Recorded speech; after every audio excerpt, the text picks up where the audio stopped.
2 years ago, I was in my husband's office, once again on Crazy Train, digging for evidence of his relapse. And much to my demise and sadness, I found drugs in his briefcase and knew that what I had felt in my gut for the last year was true, that I could possibly be losing my husband. And the same day at 4 p.m. I got a call that my baby brother took his own life after relapsing on alcohol. And I want to share with you about grief and why it's important to know about it and how it impacts you and those around you, and how to eloquently move through it to the place of acceptance and peace. My name is Heidi Love, and I'm happy to share this journey with you, this journey of sweetness, this journey of there's no way out but through the grieving process. You may think, like most of us do, that the grieving process is just around the dying process, and it's not. We grieve all throughout our life. We grieve in childhood, we grieve when we're middle-aged, and we grieve when we're old, and many, many things impact us in a way that we need to grieve. And I want to share that those things can be very subtle and they can be very impactful, like I shared with you in the beginning. I mean, take for instance an 8-year-old child whose father loses their job, and the child doesn't understand, but they lose their home, they lose their friends because they move out of state, and they lose all that they had known. And maybe they don't know how to grieve or how to move through that because their parents are also grieving. I think one of the biggest losses that some of us don't acknowledge is the illusion of a marriage that we wanted that didn't turn out quite how we wanted it. And we need to grieve that dream that we had and move into acceptance of what we do have. And oftentimes we don't allow space to grieve our dreams that haven't come to fruition yet or that aren't possible with a certain person. We might grieve that we don't have the parents that we want or the family that we want. People even grieve addiction. You know, I've had to give up alcohol and I've given up food or sugar and flour, and I grieved it. Those things were there for me, and I grieved the loss of what they gave to me in my life, even though it was a negative impact. So we don't only grieve things that are positive for us, we grieve loss, all kinds of loss. I am here to tell you that there is absolutely no perfect way through grief. There are 5 stages, and knowing those 5 stages helps have awareness, and it helps communicate with those around you so that the impact is less. And I want to share with you some of the impact that grief can have on yourself and others so that you know the importance of working through it in a way that has the least impact on your life. When you're in severe grief, this is especially important. I remember times in the first days of losing my brother, feeding myself very well is something that I do. It's a value of mine, and sugar and flour are not healthy things for me. And I remember going to his memorial, and there was food everywhere, and all kinds of food that I normally don't look at, normally don't eat, hadn't eaten in years. And I remember sitting there thinking, I am not ready to feel this. I can't even deal with what I found out about my husband and the loss of my brother and the pain that I see on my parents' face, the pain that parents go through when their child dies before them, and not only that, but took his own life. And I said game on, and I ate the food. And so that impacted my health, it impacted my weight, it impacted my kids because they had seen me do one thing for years and now mom's doing something else, and that's confusing. So don't think for a minute that what you do doesn't affect those around you. And grief impacts us physically. We can feel flu-like symptoms. You can feel sick. You can be dizzy. You can be nauseous. You can be very forgetful. That's a definite symptom of being in the grieving process. Like you'll walk upstairs or in another room and completely forget what you were doing or what you're going to get. So those are just some of the physical impacts that we have from grief. Emotional impacts, you go through anger, depression, and we'll talk more about that in the 5 stages of grief. Of course, we oftentimes get angry, and what's underneath is grief. I think a lot of people live in resentment and anger and never get down to the deep root that they've had deep, deep loss. And that's where the true healing happens.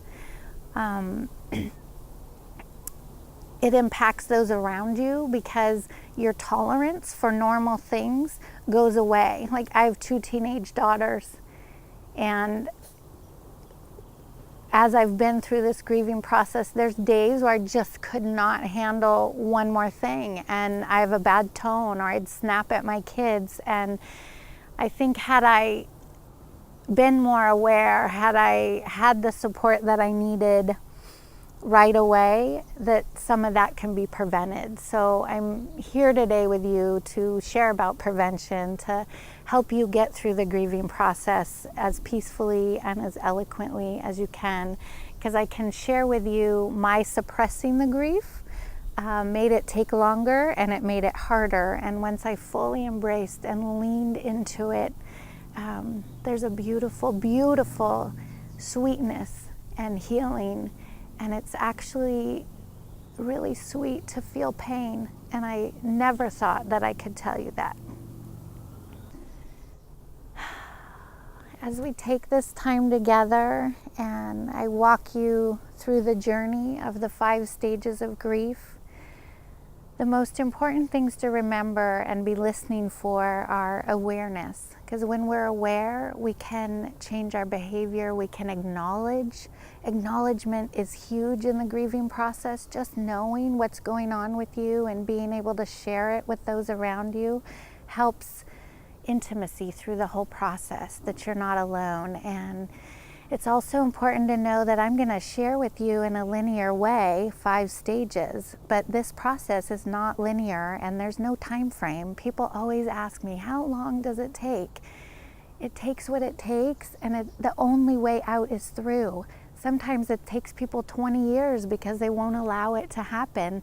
For me, I'm just in the sweetness of the grieving process, and it's been 2 years since those very big losses, and I suppressed it a lot, like I shared with you, and I'm going to share with you the ways in which I really let it rip and experienced the deep, deep pain of grief and the sweetness and the serenity and peace that comes from really letting it up and out.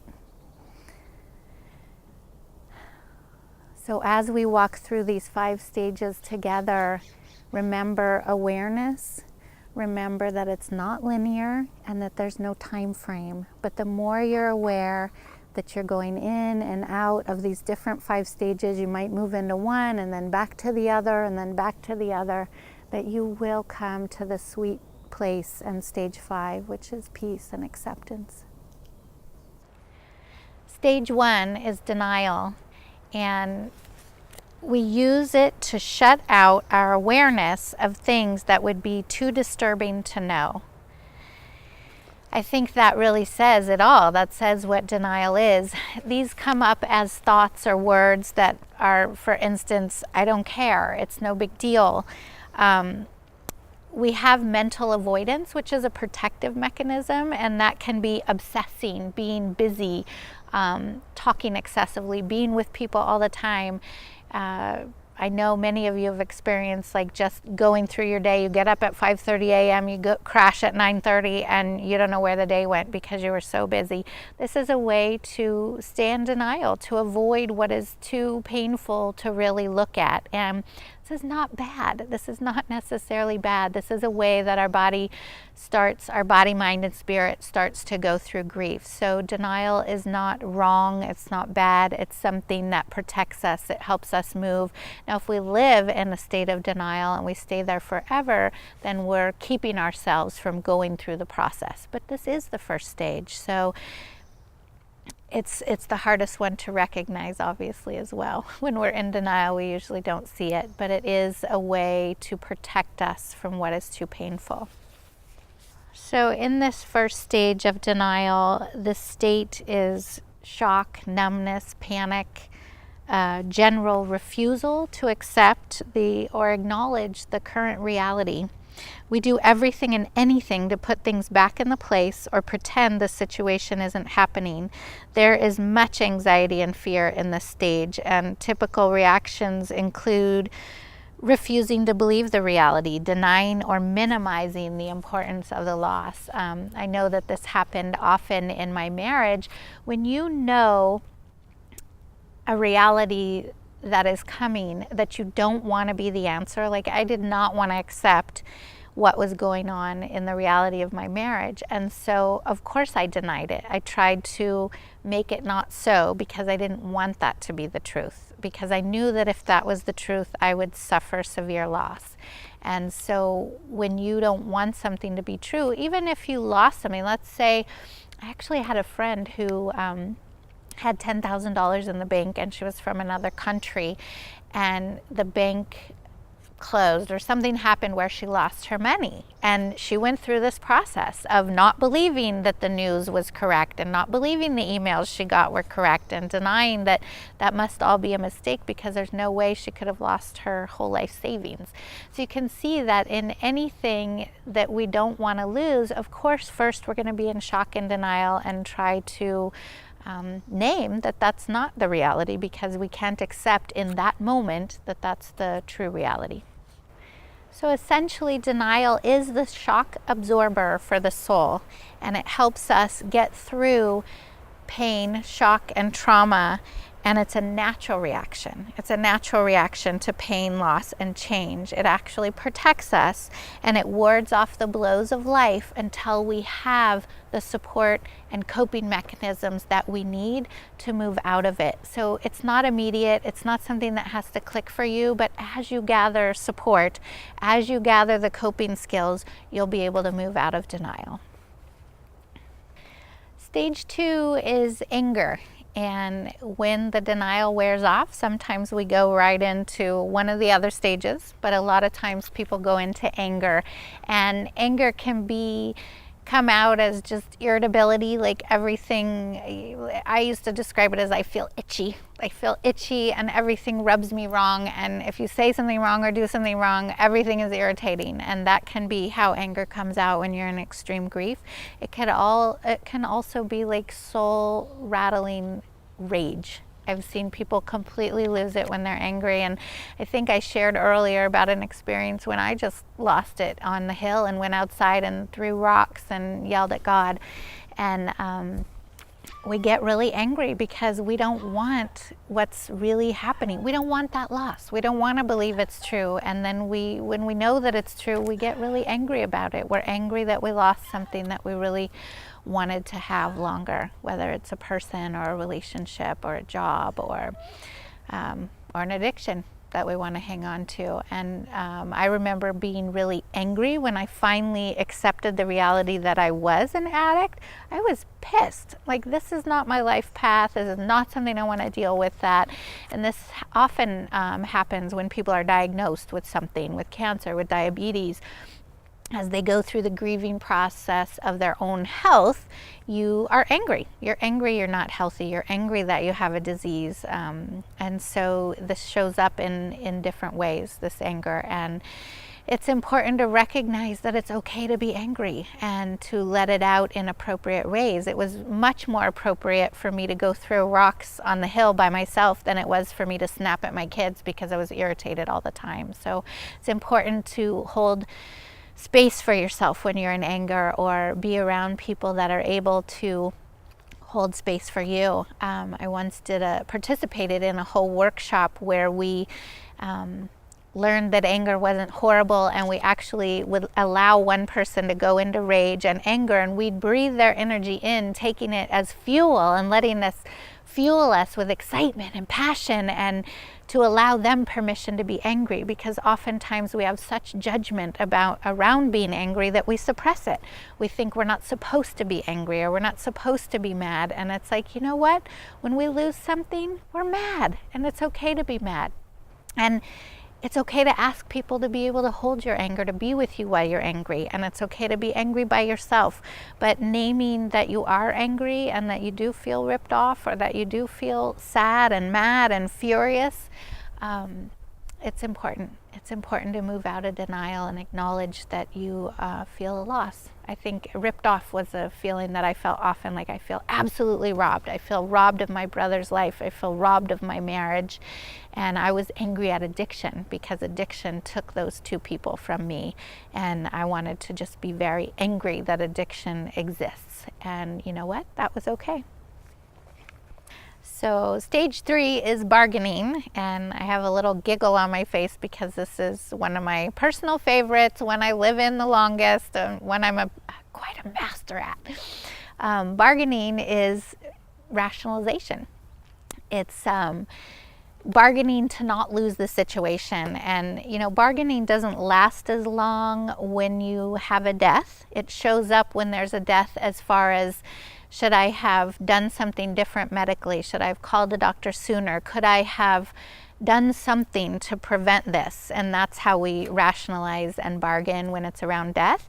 I think this stage lasts a lot longer when it's around losing an addiction or losing a relationship. And I used to bargain with my marriage, like, if I talked nicer to him, if I did this, if I got this support, if I didn't say anything, if I, you know, it's all the things that you wish you could do to control the situation, because you don't want to face the reality of the loss. And so you bargain and rationalize and look to have things changed.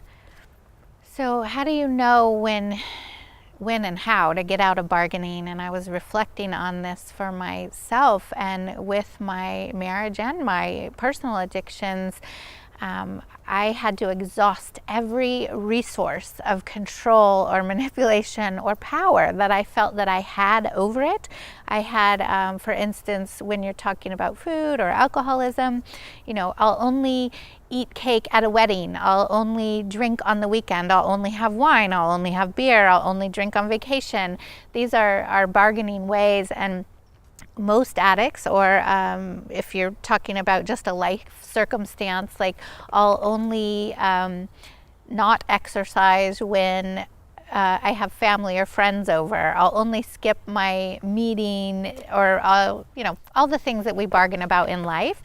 I believe that unless you are really open and you can learn through vision pulling you rather than pain pushing you, to get out of the bargaining process, you have to exhaust every resource until you finally give up and you're like, I have no control over this. And that helps you move into the later stage that we'll talk about, which is acceptance. And when you're thinking of a relationship or a job, you might have to exhaust every resource of, if I do this, my boss will like me more. If I stay late, they'll promote me. If I talk nicer, if I keep the house clean, he won't be mad. If I do this, they won't smoke. If I do this, they'll do that. You know, it's really, if I do this, this will happen. And once we go through all those things and really exhaust every resource, at some point you quit.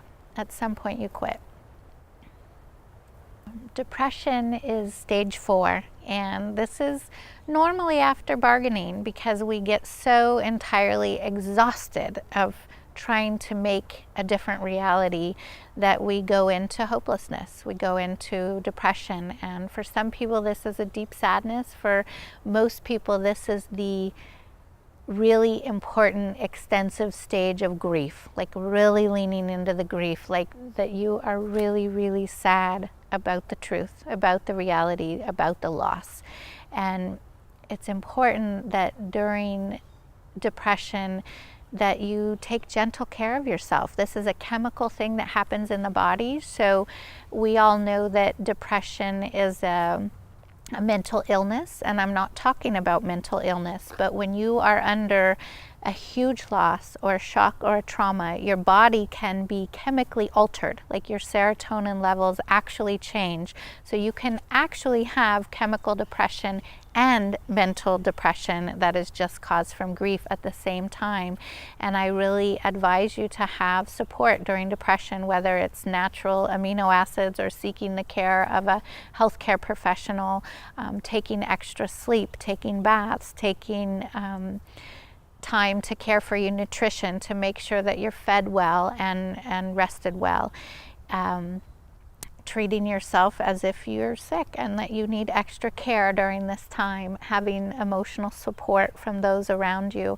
And the good news is this phase goes away too. It lifts. Even if it affects you chemically and physically, it also changes. It doesn't stay that way forever, but support is so important during depression. Stage 5, acceptance. And let me remind you that acceptance doesn't mean explicit joy and happiness. It means peacefulness and acceptance of the reality that you're in now. And it's a calm. It's a peaceful calm. And this is it. After we have closed our eyes, kicked, screamed, negotiated, and finally felt the pain, we arrive at the sweet state of acceptance.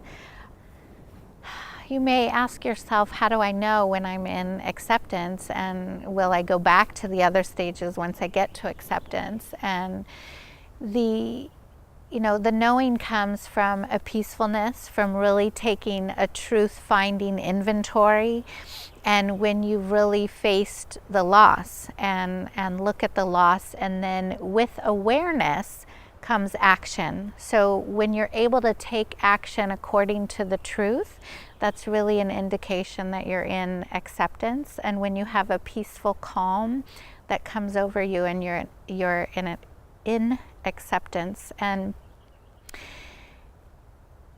I have to say that in my marriage, I stayed in this process the longest. And I have to believe that's because I did not want to accept the truth. The truth meant I had to leave my marriage. And that's not the reality that I wanted. So I stayed in this as long as I could, because moving to acceptance meant I had to leave. I had to have the ending.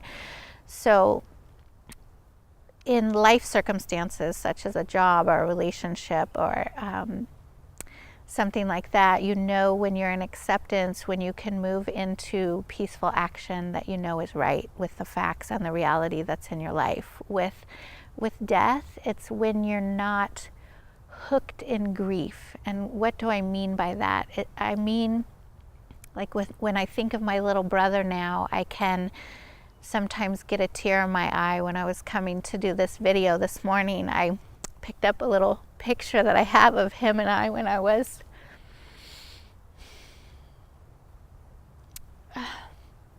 we were in our teens, and we looked absolutely goofy.